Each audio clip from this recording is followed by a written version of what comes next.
Look, the sad reality is that out there, you know, you are going to speak to people who may not necessarily have the same level of competency or proficiency in understanding the power of that as a Charlie chatbot.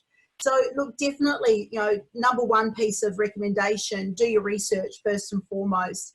You know, actually understand your own marketing game plan and how effective your current marketing game plan is.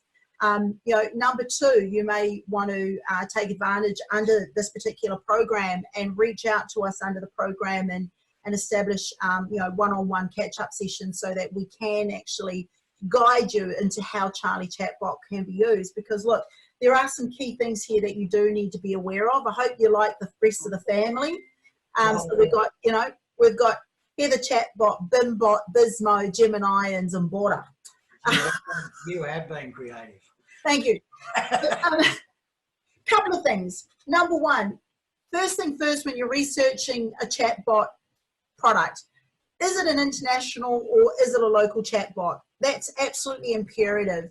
There are quite a number of different chatbot platforms available out there in the marketplace, and in the next slide, you'll be able to see some of those. Number two, where does your data go that gets collected? And that's got a lot to do with the hosting and the platform, right? Is that platform being hosted here in Australia, or is it in Timbuktu or Russia? So you just got to understand those questions. Number three, what is the quality of the ongoing training support for when you're introducing Charlie to your business? You know, and once again, don't get caught up on price. I'm amazed at how many people buy on price without actually realizing, dude, the reason why it's so cheap is that there's no support and there's no control over where your data's going.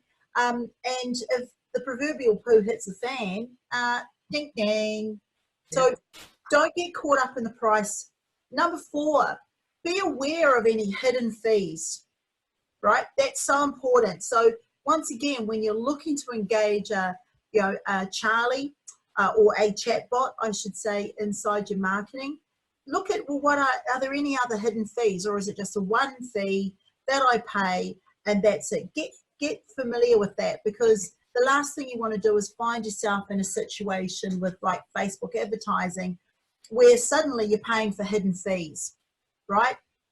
And there are a lot of those inside Facebook advertising. If you want to know more about those, reach out to me. I can give you a fair few of the hidden fees that you may not be aware of.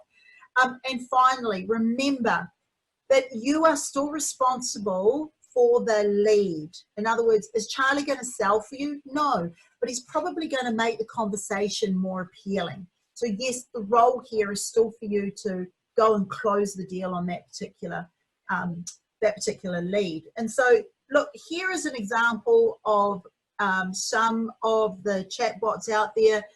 MiniChat seems to be the most popular and the most well-known. I'm not saying whether it's the best or not, but what I do encourage you to do is, yes, I saw your look there, Mike. What I do encourage you to do is, before you buy, do your research, right?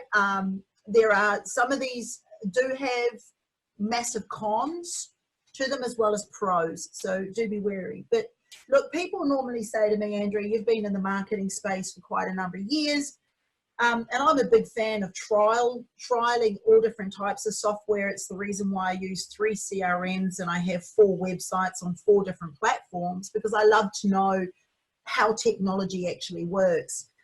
However, look, I have to admit that the reason why Mike is on this call with me is that I know for a fact Mike is based here in Australia. Not because he sounds like an Aussie, because he is, but he actually lives in my backyard here in Brisbane, Queensland.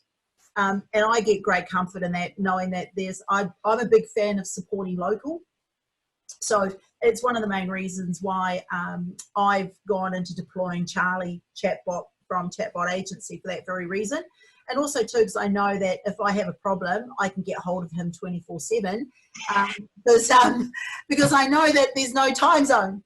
So for those of you who are in other parts of Australia or other parts of the world, it's all on Australian Eastern Standard Time.